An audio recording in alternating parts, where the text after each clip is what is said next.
সারা দেশে র্যালি শোভাযাত্রায় পালিত হচ্ছে এবারের পর্যটন দিবস। তবে সাম্প্রতিক পরিস্থিতি, প্রয়োজনীয় পদক্ষেপ আর সুনির্দিষ্ট পরিকল্পনার অভাবে অনেক স্পটেই কমেছে পর্যটক।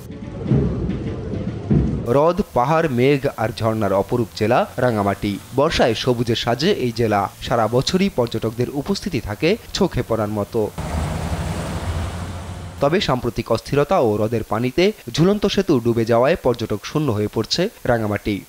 এমনি তো আনসিজন গেছে, তারপরে যে একটা রানিং হয়েছিল, সব টুরিস্ট ওই ভেতরের কারণে এদিকে আসতে পারে নাই। বেশি পানি হওয়ার কারণে ব্রিজটা ডুবে যাওয়া হয়েছে, তো এখন আমরা পার হতে পারতেছি না, এসে তো একটু হতাশ। পানি বেশি হয়ে গেছে, ওদিকে তো যাওয়া যাচ্ছে না, আর ঝুলন্ত ব্রিজ তো উঠাই চালানো যাচ্ছে না। সুন্দরবনেও নেই কাঙ্ক্ষিত পর্যটক। দুর্বল প্রচারণা, দক্ষ গাইডের অভাব ও যোগাযোগ ব্যবস্থা উন্নত না হওয়া এবং প্রচারণার অভাবে পর্যটন খাতে পিছিয়ে রয়েছে সুন্দরবনের জেলা সাতক্ষীরা। এমনটাই মনে করছেন সংশ্লিষ্টরা। পর্যটন দিবসেও এই জেলায় ছিল না কোনো কর্মসূচি।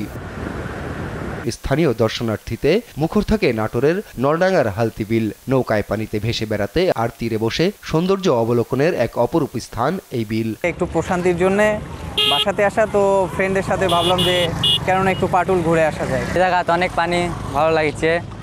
আমরা সব পরিবার মিলে বেড়াতে আইছি। এখানে প্রাকৃতিক দৃশ্য ভালো লাগে দেখে তো দেখতে আসিছি। নৌকা দেখেছি, কত রঙের মানুষ দেখেছি। তবে এই বিল নিয়েও নেই কোনো প্রচারণা, তাই দূরের জেলাগুলো থেকে আসেন না আশানুরূপ পর্যটক। প্রচারণায় পিছিয়ে থাকা এমন অন্য সব পর্যটন স্পটকে গুরুত্ব দিয়ে পর্যটকদের সামনে তুলে ধরার পরামর্শ বিশেষজ্ঞদের। আপন অপু, নিউজ ডেস্ক, দেশ টিভি।